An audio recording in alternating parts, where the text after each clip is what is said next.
con Alfonsina y el mar que tardó, se ve que estaba saliendo por entre las olas, la canción que hacía ya como 2 meses casi que no escuchamos, para recibir a nuestra querida licenciada en psicología, Silvia Andrés. ¿Cómo estás, Silvia? ¿Cómo estás, María? ¿Cómo estás? Un gustazo, che. Para mí también. Qué lindo volver a vernos. Me encanta, es hermoso, y aparte, viste, el tiempo transcurre de una manera tan diferente, ¿no? Al reloj. Y sí. Que 2 meses y es como, no importa, hace un rato que me fui y volví. Bueno, pero no va a volver a suceder que estemos tanto tiempo sin vos, porque además es necesario para nuestra salud mental. Esto es egoísmo puro, ¿eh? No es de bueno. No. Te decía cuando te sentaba, primero había dicho antes que no sabíamos de qué íbamos a hablar, y cuando te sentaba dice, yo te tengo una pregunta, pero ya es una inquietud. 2 preguntas en realidad. Voy a empezar con la que tiene que ver con el tema de hoy. No sé si pudiste escuchar antes de entrar al estudio, que bueno, fue el aniversario el 3 de la primera marcha contra los femicidios. Y hay sin hablar ningún caso específico, porque no nos interesa lo particular, pero ¿hay algo que se pueda pensar desde la psiquiatría o desde la psicología? ¿Qué lleva a un hombre a maltratar a la mujer que en algún momento amó? Como decía la canción anterior que habíamos escuchado de Ángela Leiva. ¿Qué pasa y qué les pasa? Sí, buena pregunta para reflexionar, ¿no? Y no solamente lo pensaba desde la salud mental, ¿no? Sino creo que hoy, siglo XXI, nos convoca a lo multidisciplinario, y digo, un sociólogo se tendría que preguntar también, ¿no?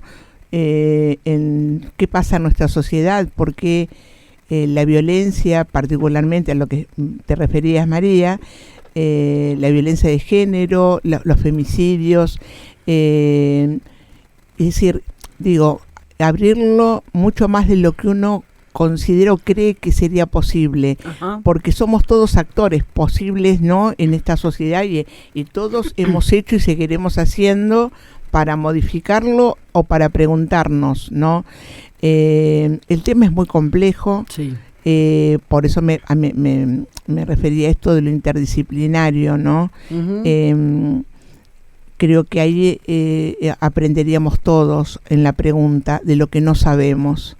Es decir, desde el no saber entrar a un saber, ¿no? Digo, y esto es parte de la técnica psicoanalítica, ¿no?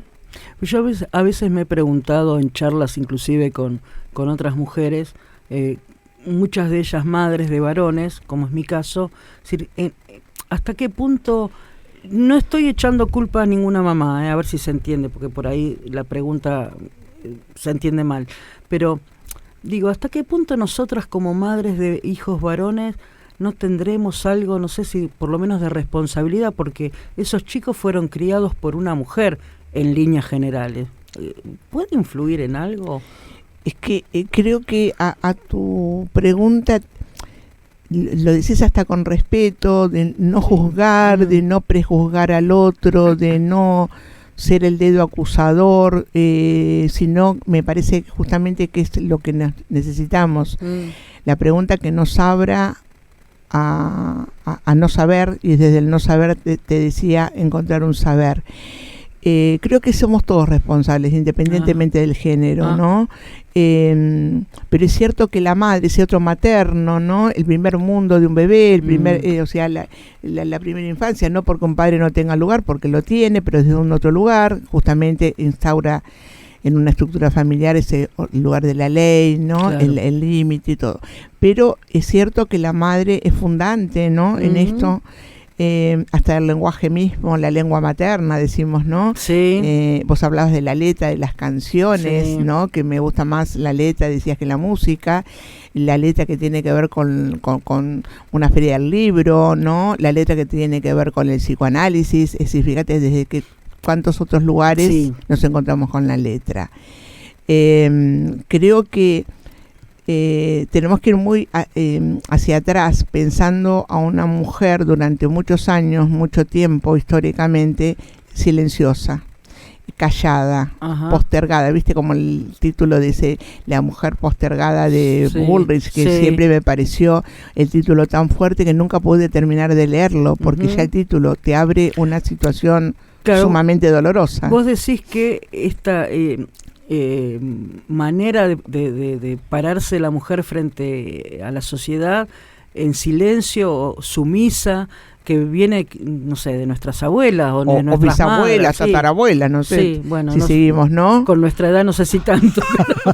Pero, ¿no? Sería bueno entrar a los filogenéticos freudianos, ¿no? Ajá. Cuando el maestro decía, entremos desde el síntoma 3 generaciones hacia arriba, es decir, buscando la multicausalidad, es decir, y esto que parece tan extraño, tan raro, está en el anteproyecto freudiano, y todos los analistas, sin que el paciente dé cuenta, porque no le estamos diciendo, bueno, mirá que estamos abriendo esto por esto y damos una cátedra, Sí. En realidad lo que vamos buscando es un poco esto que vos mencionabas, María, es decir, cuánto de las mujeres anteriores a nosotras, o las que vienen a posteriori nuestro, han hecho esto de una sociedad de esto que nombrabas, esa mujer sumisa, la mujer silenciosa.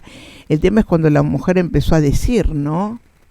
Vos hablabas de la queja hoy, ¿no? Sí. Y decías, eso a veces cuando la queja es sin sentido, la queja por la queja misma, la queja que rompe de alguna manera una armonía, ¿no? Porque muchas veces viste que las armonías el quejoso... Creo que para eso es la queja, para romper la armonía que hay, rompe la armonía. Yo creo que me salió así tan clarito porque, como decís vos, necesito ser clara para poder entendernos y que quien nos escucha también lo comprenda. La queja rompe la armonía. Exacto. Y hay quejas que tienen sentido y hay quejas que no se dijeron.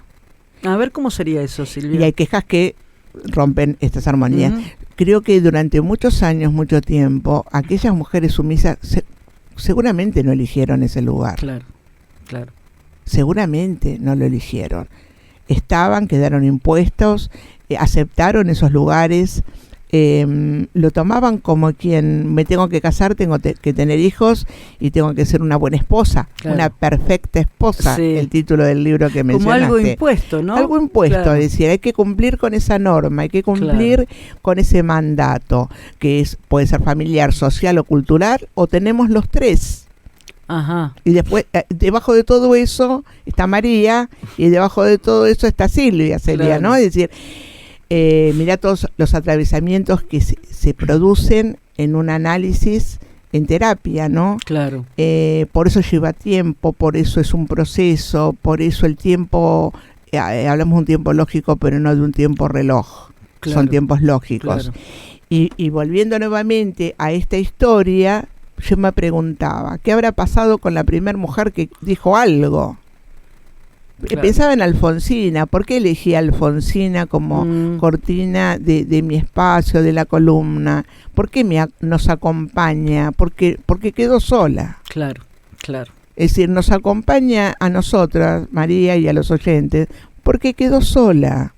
Por ser mujer, por ser madre soltera, por escribir, porque se le ocurrió ser independiente. Estar en un mundo de hombres, además. Estar en un mundo de hombres, ser diferente al resto. Claro.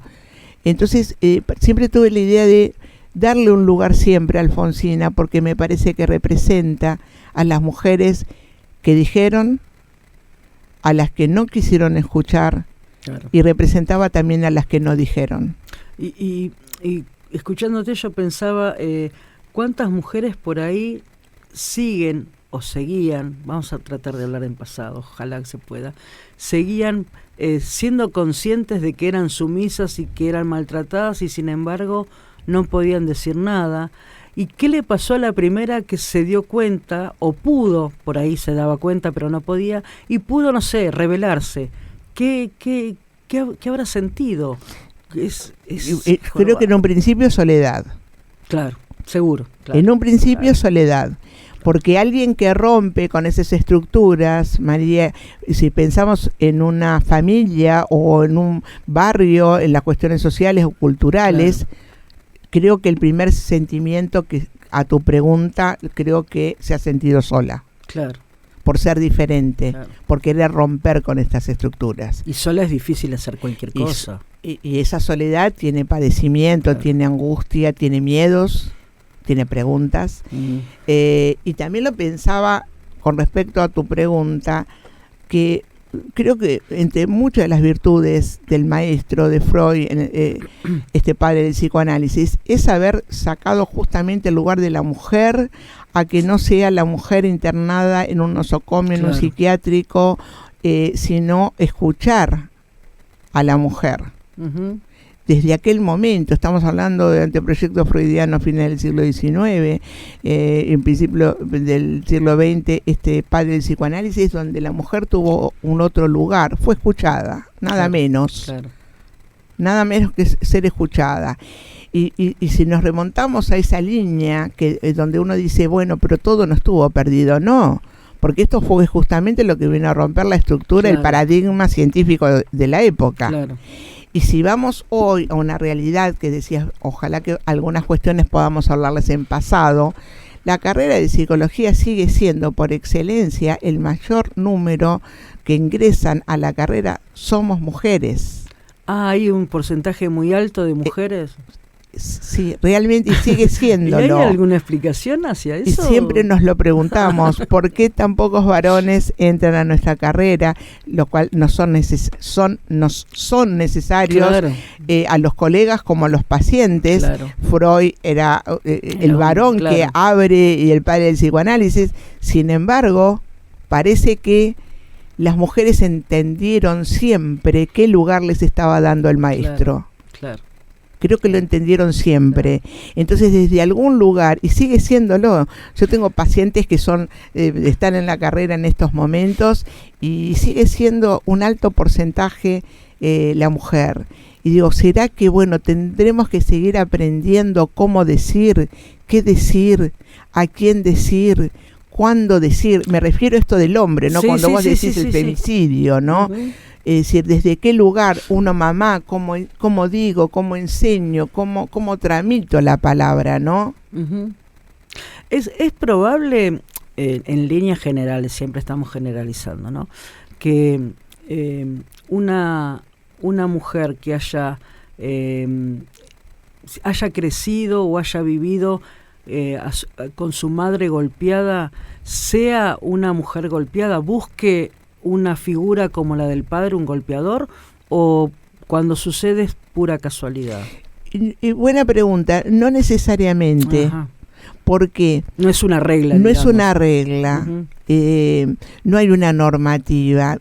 Y ahí tengo que ir a lo particular de tu pregunta general, porque justamente el psicoanálisis es la particularidad por excelencia.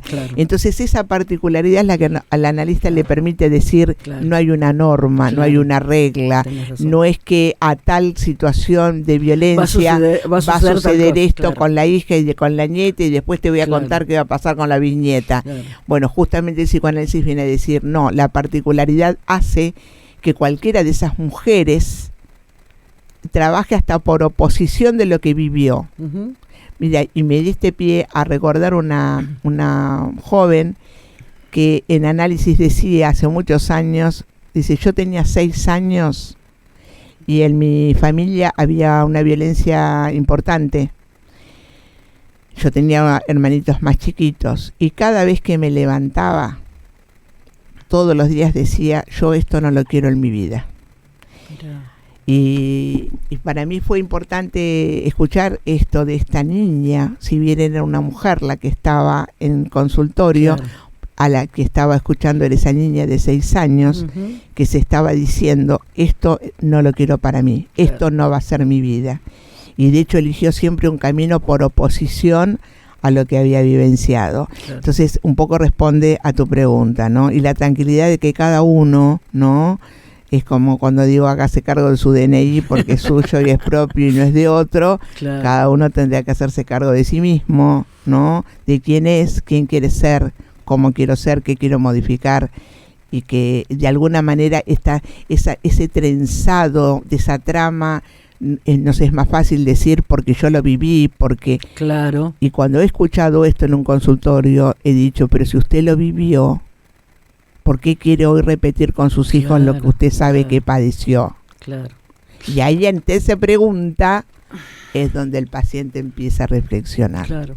Me encantó esa frase que dijiste y además la anoté para no olvidármela nunca, que desde los síntomas Freud dice que hay que mirar 3 generaciones hacia arriba. ¿Por qué 3? ¿Por qué no 1? ¿Por qué no 5? ¿Por qué ese número? Porque lo que quería marcar particularmente en ese momento el maestro era el concepto de lo filogenético. Ajá.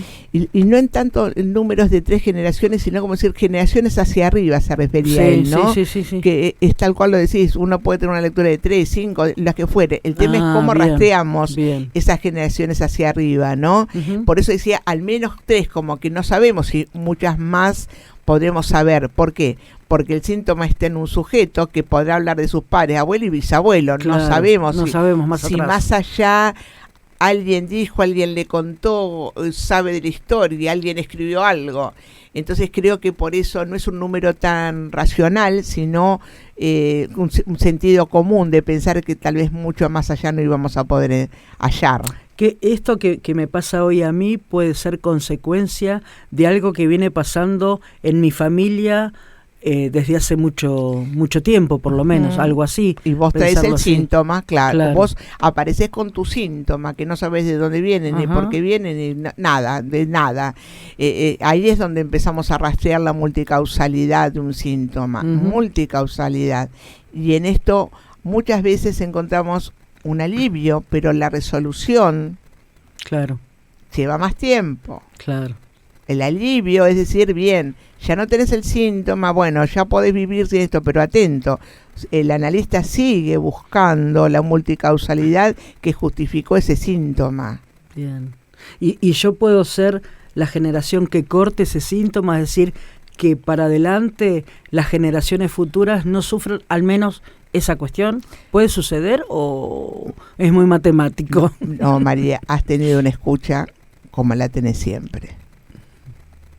Esta escucha tan desde la pregunta, desde la inocencia, esto que decimos siempre, nada está preparado en estos diálogos. Pero justamente lo que acabas de decir es al menos uno de los fundamentos para poder lograr esto. Es donde uno siente que sanás ese síntoma, ese paciente, pero se va sanando, se sana, se corta, se rompe esta estructura. Es historia, no la podemos negar, porque existió, porque fue, porque estuvieron, pero ya no hay una repetición del síntoma y de la historia. Me maravilla que logres comprender. No, son años de terapia, Silvia. Sí, pero a veces no es fácil llevarlo a un espacio en la radio, vos lo sabés, María.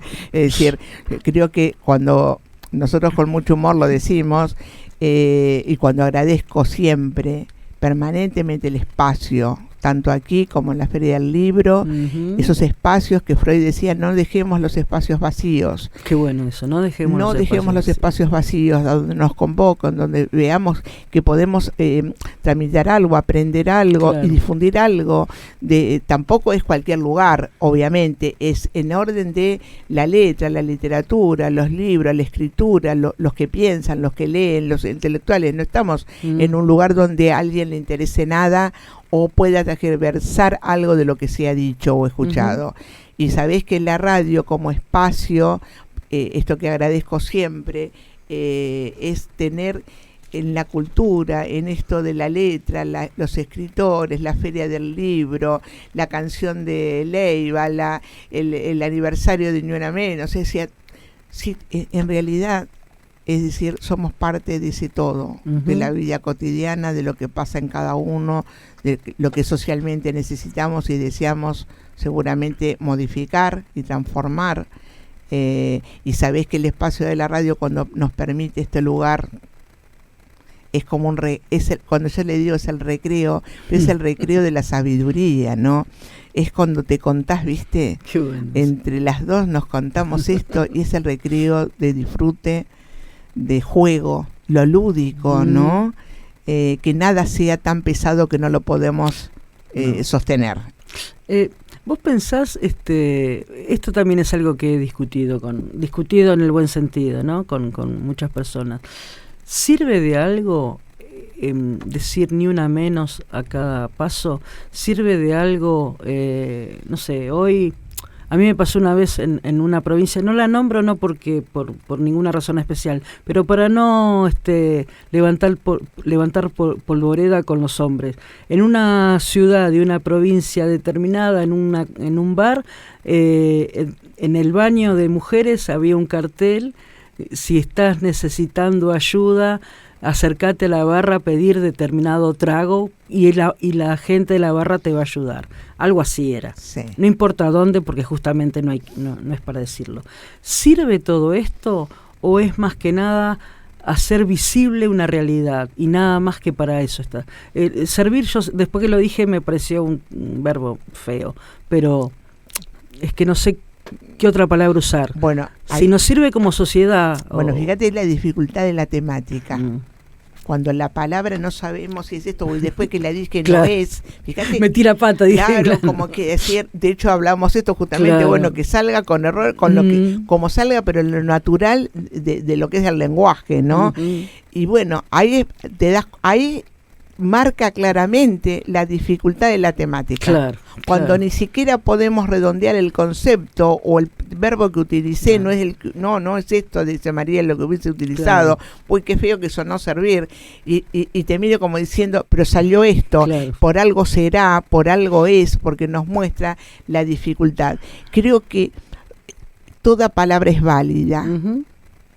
Creo que un tema de una canción, una historia contada, un escrito en un baño, un eslogan, ¿no? Es decir, yo creo en la diversidad de que se manifieste la palabra, porque en la diversidad estamos todos.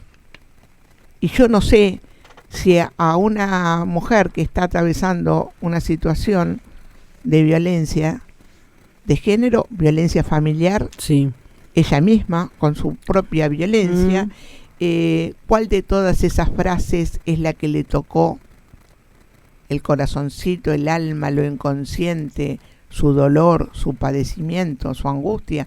No lo sé, porque tal vez crea que sea una de ellas y ella dirá, no fue esa, fue esta otra.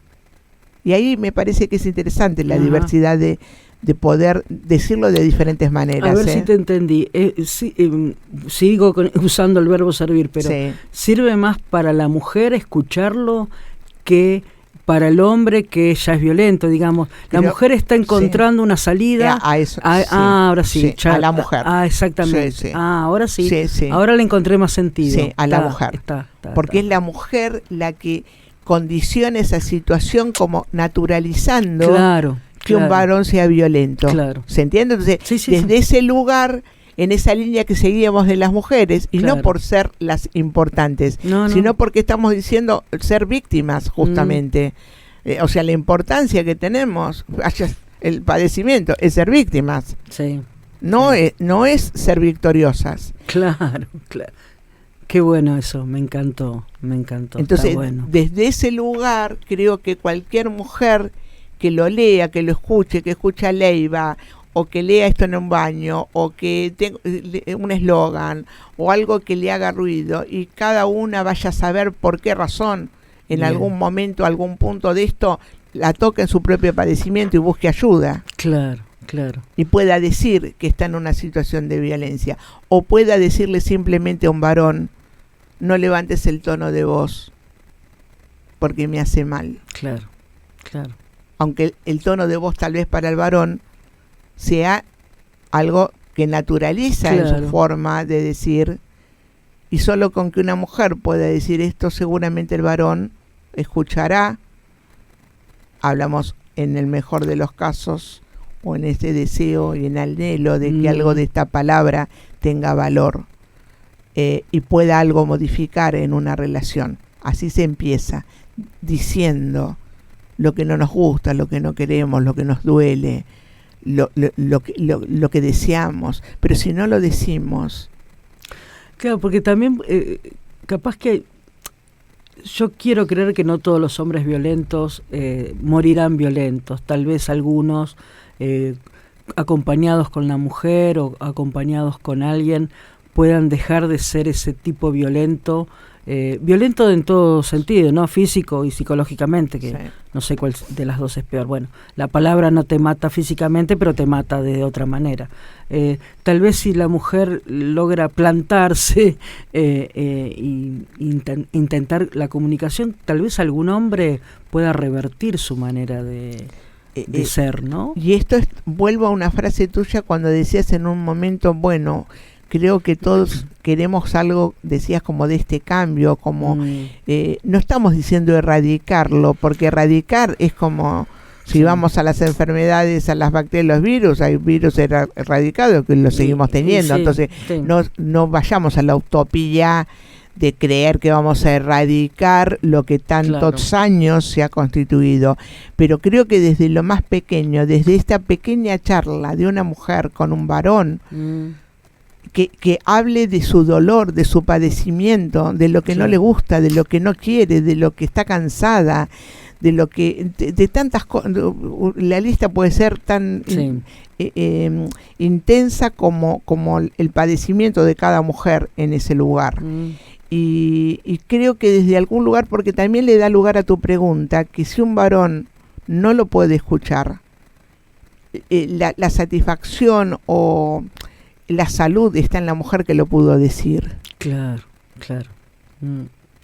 Está bueno. Claro, yo siempre lo pensé, que para el hombre no sirve, pero nunca lo había pensado del otro lado, que está sirviéndole a la mujer, que en realidad es la víctima de todo esto, somos, y tenemos, bueno, por ahí la herramienta, ¿no? Viendo cómo podemos hacer, o viendo cómo alguien nos dice que sería bueno hacerlo. Está bueno pensarlo desde ahí. Si la pensamos a esa mujer que lo dijo una vez y lo dijo 2 y lo dijo 10, un día tal vez esa misma mujer diga, lo dije 10 veces. Claro. Y nunca hubo cambios. Lo dije tantas veces y nunca nada de esto fue diferente. Y tal vez ese escucharse a sí misma, esas 10 o 20, no importa el número, diga un día, basta para mí, porque la que se va es la mujer. Claro, sí. Sin sostener algo en una situación hasta ambigua, te diría, ¿no? No quiero estar, pero me quedo. Claro. Muchas veces uno escucha el discurso de alguien que dice, bueno, pero me trajo flores después que me pegó, y le digo, sí, o me pidió perdón. Pero te trajo flores, pero antes te pegó. Claro. Bueno, pero me trajo flores, sí, y uno devuelve el discurso, pero te trajo flores porque antes te pegó, es lo que acabas de decir. Y entonces ahí es donde cada una se va encontrando con el propio discurso. Lo que pasa que me parece que la mujer entra en un círculo de vicioso y se enferma junto con esta enfermedad violenta del hombre. Yo no creo que ninguna mujer se queda a que le peguen porque le gusta. Se queda o porque no se da cuenta o porque no puede hacer nada si se va de ese hogar, porque me parece que hay muchos hombres también que juegan con esto, ¿no? Yo la banco, le doy la casa, entonces no se va a ir a ningún lado porque encima la parte de todo el mundo. Entonces yo creo que la mujer no se queda porque es masoquista. Bueno, a esto que manifiestas, María, fíjate que desde algún lugar esta mujer que pueda decir empieza a tener un lugar de poder en la palabra, de fortaleza en la palabra, que yo siempre lo relaciono con una orquesta sinfónica. No es un arma la palabra, es un instrumento musical. A ver, ¿cómo sería eso? Me encantó, a ver. Porque cuando decimos armas, viste, es como... Sí. Yo es más violento todavía. Es más violento, ¿no? Claro. Recursos, sí, pero me va como los recursos económicos, los recursos humanos. Imaginemos una orquesta sinfónica. Imaginemos diferentes instrumentos. Y donde el director o la directora, en todo caso, porque estamos hablando de la mujer, de esa orquesta, sepa en qué momento toque el violín, hasta aquel momento, y en qué momento tocará el piano y con qué límite, y después tocará el trombón.